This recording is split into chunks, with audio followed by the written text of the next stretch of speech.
ನಾವು ನ್ಯಾಯವನ್ನು ಒದಗಿಸ್ಕೊಡ್ಬೇಕು. ಇದು ಜಾತಿ ಜನಗಣತಿ ವರದಿ ಅಲ್ಲ, ಸಾಮಾಜಿಕ ಶೈಕ್ಷಣಿಕ ಮತ್ತು ಆರ್ಥಿಕ ವರದಿ ಅಂತ ಒಂದು ಕಡೆ ಸ್ವತಃ ಕಾಂತರಾಜ್ ಅವರೇ ಹೇಳಿದರು. ಇನ್ನು ರಾಜ್ಯ ಮಂತ್ರಿಗಳ ಕೈ ಸೇರಿದೆ ಜಾತಿ ಜನಗಣತಿ ವರದಿ ಪ್ರತಿ, ಅದ್ರ ಬಗ್ಗೆ ಅವರು ಸ್ಟಡಿ ಕೂಡ ಮಾಡ್ತಾರೆ. ಸಚಿವರ ಕೈಗೆ ಪ್ರತಿ ಸೇರಿದರೆ ದತ್ತಾಂಶಗಳ ಮಾಹಿತಿ ಕೂಡ ಸಿಗುತ್ತೆ ಅನ್ನುವಂತಹ ಅಭಿಪ್ರಾಯಗಳು ಕೂಡ ಈಗ ವ್ಯಕ್ತವಾಗ್ತಾ ಇದ್ದಾವೆ. ಇನ್ನು ಮಾಹಿತಿ ಸಿಕ್ಕಾಗ ಸಮುದಾಯದ ನಾಯಕರ ಜೊತೆ ಕೂಡ ಈಗ ಚರ್ಚೆ ಮಾಡಲಿಕ್ಕೂ ಕೂಡ ಈಗ ಅವಕಾಶ ಇದೆ. ಯಾವ ಸಮುದಾಯದ ಅಂಕಿಅಂಶಗಳು ಎಷ್ಟೆಷ್ಟಿದೆ, ದತ್ತಾಂಶ ಬಹಿರಂಗ ಆದರೆ ರಾಜಕೀಯ ಗುರಿ ತಲುಪುವ ಲೆಕ್ಕಾಚಾರ ಏನಾದರೂ ಇದೆಯಾ ಅನ್ನುವಂತಹ ಒಂದಿಷ್ಟು ಪ್ರಶ್ನೆಗಳು ಕೂಡ ಇಲ್ಲಿ ಕಾಡ್ತಾ ಇದ್ದಾವೆ. ಜಾತಿ ವರದಿ ಬಗ್ಗೆ ಸಿದ್ದರಾಮಯ್ಯ ಲೆಕ್ಕಾಚಾರ ಈಗ ಸಾಕಷ್ಟು ಚರ್ಚೆಗೂ ಕೂಡ ಈಗ ಗ್ರಾಸವಾಗ್ತಾ ಇದೆ. ಪರ ವಿರೋಧ ಚರ್ಚೆಗಳು ಕೂಡ ಆಗ್ತಾ ಇದ್ದಾವೆ. ಒಂದು ಕಡೆ ಕಾಂತರಾಜ್ ಅವರು ಸ್ಪಷ್ಟನೆ ಕೊಟ್ಟಿದ್ದಾರೆ, ನಾವು ಮನೆ ಮನೆಗೆ ಹೋಗಿ ವರದಿಯನ್ನು ನಾವು ಸಂಗ್ರಹ ಮಾಡಿದ್ದೀವಿ ಅಂತ.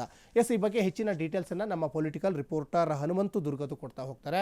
ಹನುಮಂತು ದುರ್ಗದ್, 2014ರಲ್ಲಿ ಕಾಂತರಾಜ್ ಅವರು ವರದಿಯನ್ನು ಆಲ್ರೆಡಿ ಸರ್ಕಾರಕ್ಕೆ ಸಲ್ಲಿಕೆಯನ್ನು ಮಾಡಿದ್ರು. 2024ರಲ್ಲಿ ಜಯಪ್ರಕಾಶ್ ಹೆಗ್ಡೆ ಅವರು ಕೂಡ ಸರ್ಕಾರಕ್ಕೆ ವರದಿಯನ್ನು ಸಲ್ಲಿಕೆಯನ್ನು ಮಾಡಿದ್ದಾರೆ. ಅಂದರೆ ಹನುಮಂತು ಇಲ್ಲಿ ಬಹಳ ಮುಖ್ಯವಾಗಿ ತಳಮಟ್ಟದ ಸಮುದಾಯದ ಜನರಿಗೆ ಆರ್ಥಿಕವಾಗಿ, ಸಾಮಾಜಿಕವಾಗಿ, ಶೈಕ್ಷಣಿಕವಾಗಿ ನಾವು ನ್ಯಾಯ ಒದಗಿಸ್ಕೊಡ್ತೀವಿ ಅಂತ. ಇದರಲ್ಲಿ ಪರ ಮತ್ತು ವಿರೋಧ ಯಾಕೆ ಅಂತ ಹನುಮಂತು? ಸಚಿನ್, ಜಾತಿ ಜನಗಣತಿಯ ವರದಿಯ ವಿಚಾರಕ್ಕೆ ಮೊದಲಿನ ಕಳೆದ 10 ವರ್ಷಗಳಿಂದನೂ ಕೂಡ ಪರ ವಿರೋಧದ ಚರ್ಚೆ ಜೋರಾಗೇ ಇದೆ. ಇಲ್ಲಿ ಪ್ರಮುಖವಾಗಿ ಯಾಕೆ ಈ ಆಕ್ಷೇಪ ಅಂತ ಹೇಳಿದ್ರೆ, ಅಂದು ಶುರುವಾಗಿದ್ದಂತ ಆಕ್ಷೇಪ ಅಂದ್ರೆ 2015ರ ಹೊತ್ತಿಗೆ ವ್ಯಕ್ತವಾಗಿದ್ದಂತ ಆಕ್ಷೇಪ ಏನಂತಂದು ಹೇಳಿದ್ರೆ, ಪ್ರಬಲ ಸಮುದಾಯಗಳಾದಂತಹ ಲಿಂಗಾಯತ ಮತ್ತು ಒಕ್ಕಲಿಗ ಸಮುದಾಯದ ಅಂಕಿಅಂಶ ಏನಿದೆ ಅದನ್ನ ಕಡಿಮೆ ತೋರಿಸಿದ್ದಾರೆ, ಕಡಿಮೆ ತೋರಿಸಲಾಗಿದೆ ಅನ್ನುವಂತ ಆಕ್ಷೇಪವನ್ನ ಮಾಡಿದ್ರು. ಮತ್ತೆ ಇದು ಅವೈಜ್ಞಾನಿಕವಾಗಿರುವಂತಹ ವರದಿ, ಯಾರು ಕೂಡ ಹೋಗಿ ಮನೆಗೆ ಹೋಗಿ ಮಾಹಿತಿಯನ್ನ ಸರಿಯಾಗಿ ಸಂಗ್ರಹ ಮಾಡಿಲ್ಲ, ಎಲ್ಲೋ ಒಂದ್ ಕಡೆ ಕುತ್ಕೊಂಡು ಇದನ್ನ ಬರೆದಿದ್ದಾರೆ ಅನ್ನುವಂತ ಆರೋಪವನ್ನ ಲಿಂಗಾಯತ ಸಮುದಾಯದ ಮುಖಂಡರುಗಳೆಲ್ಲ ಮಾಡಿದ್ರು. ಇದು ಯಾವುದೇ ರೀತಿಯ ಸೇಮ್ ಟೈಮ್ ಲೀಕ್ ಆಗಿದೆ, ಮಾಹಿತಿ ಸೋರಿಕೆ ಆಗಿದೆ ಅನ್ನೋಂತ ಆರೋಪಗಳ ಹಿನ್ನೆಲೆಯಲ್ಲೇ ಒಂದಷ್ಟು ಪ್ರಬಲವಾದ ವಿರೋಧಗಳು ವ್ಯಕ್ತ ಆಯ್ತು. ಇದೀಗ ಈ ವರದಿಯ ಸ್ವೀಕಾರ ಮಾಡುವಂತ ಸಂದರ್ಭದಲ್ಲಿ ವ್ಯಕ್ತ ಆಗ್ತಾ ಇರುವಂತ ಒಂದಷ್ಟು ಆಕ್ಷೇಪ ಏನಂತಂದ್ ಹೇಳಿದ್ರೆ, ಈ ವರದಿಯನ್ನ ಮಾಡಿ 10 ವರ್ಷಗಳಾಗೋಗಿದೆ. 10 ವರ್ಷಗಳ ವರದಿಯನ್ನ ಈಗಾಗ್ಲೇನೆ ಇದನ್ನ ಯಾವ ರೀತಿ ಪರಿಗಣನೆ ಮಾಡ್ಬೇಕು, ಯಾಕಂತಂದ್ ಹೇಳಿದ್ರೆ ಸಮುದಾಯಗಳ ಸಂಖ್ಯೆ ಹೆಚ್ಚಾಗಿದೆ, ಜನಸಂಖ್ಯೆ ಏನಿದೆ ನಮ್ದು ಅದು ಹೆಚ್ಚಾಗಿದೆ ಅನ್ನೋಂತ ಆಕ್ಷೇಪ ಇದೆ.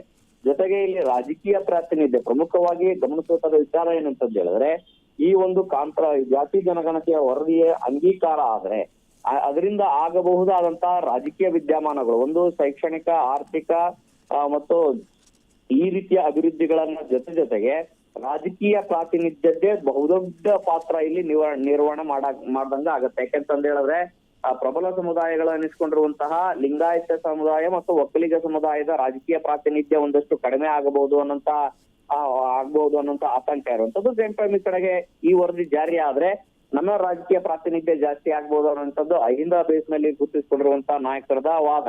ಆದ್ರೆ ಒಟ್ಟಾರೆಯಾಗಿ ಇಲ್ಲಿ ವರದಿಯನ್ನ ಅನುಷ್ಠಾನ ಮಾಡುವಂತದ್ದು ಬಿಡುವಂತದ್ದು ಅನ್ನೋದು ಎರಡನೇ ಪ್ರಶ್ನೆ. ಆದ್ರೆ ಬಹಳ ಸ್ಪಷ್ಟವಾಗಿ ರಾಜಕೀಯ ಗುರಿಯನ್ನ ಅಹಿಂದ ಟೀಮ್ ಇಟ್ಕೊಂಡಂತೆ ಕಾಣಿಸುತ್ತೆ. ಇದನ್ನ ಕಳೆದ ಬಾರಿ ಇದನ್ನ ಮಾಹಿತಿ ಸೋರಿಕೆ ಆಗಿದೆ ಅನ್ನುವಂತ ಕಾರಣಕ್ಕಾಗಿ ಇದನ್ನ ಒಂದಷ್ಟು ತಡೆ ಹಿಡಿಯುವಲ್ಲಿ ಒಂದು ಪಾತ್ರ ವಹಿಸಿತು. ಆ ಕಾರಣಕ್ಕಾಗಿ ನಿನ್ನೆ ಸಚಿವ ಸಂಪುಟ ಸಭೆಯಲ್ಲಿ ಆ ಬಾಕ್ಸ್ ಅನ್ನ ತೆಗೆದುಕೊಂಡು ಬಂದು ಸ್ವತಃ ಇಲಾಖೆಯ ಕಾರ್ಯದರ್ಶಿ ಅವರ ಕಡೆಯಿಂದನೇ ಆ ಸೀಲ್ ಕವರ್ ಅನ್ನ ಓಪನ್ ಮಾಡಿಸಿ ಸಚಿವರ ಸಮ್ಮುಖದಲ್ಲೇ ವರದಿಯನ್ನ ತೆರೆದು ಸಚಿವರ ಕೈಗೆ ವರದಿಯನ್ನ ಒಪ್ಪಿಸುವಂತ ಕೆಲಸವನ್ನ ಸಿಎಂ ಸಿದ್ದರಾಮಯ್ಯ ಅವರು ಮಾಡಿದ್ದಾರೆ. ಯಾಕಂತಂದ್ರೆ ಹೇಳಿದ್ರೆ, ಒಟ್ಟು 50 ಸಂಪುಟಗಳ ಮಾಹಿತಿಯನ್ನ ಆ ಇಡೀ 50 ಸಂಪುಟಗಳಲ್ಲೂ ಇರುವಂತಹ ಮುಖ್ಯಾಂಶಗಳನ್ನ ಒಂದು ಟಿಪ್ಪಣಿ ಮಾಡಿ ಸಚಿವರಿಗೆ ಕೊಡುವಂತ ಪ್ರಯತ್ನವನ್ನ ಸರ್ಕಾರ ಮಾಡ್ತಾ ಇದೆ.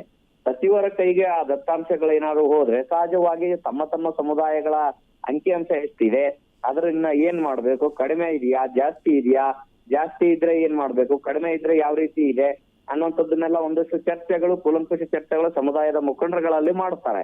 ಮಾಡದಂತ ಸಂದರ್ಭದಲ್ಲಿ ಸಹಜವಾಗಿ ದತ್ತಾಂಶಗಳ ಹೊರಗಡೆ ಬರುತ್ತೆ. ದತ್ತಾಂಶಗಳನ್ನ ಹೊರಗಡೆ ತರಬೇಕು ಅನ್ನುವಂಥದ್ದೇ ಬಹುದೊಡ್ಡ ಗುರಿ ಆಗಿರುವಂತದ್ದು ಸಿಎಂ ಸಿದ್ದರಾಮಯ್ಯ ಅವ್ರದ್ದಾಗಿರ್ಬೋದು ಮತ್ತೆ ಅವರ ತಂಡದ ಸದಸ್ಯರಾಗಿರ್ಬೋದು.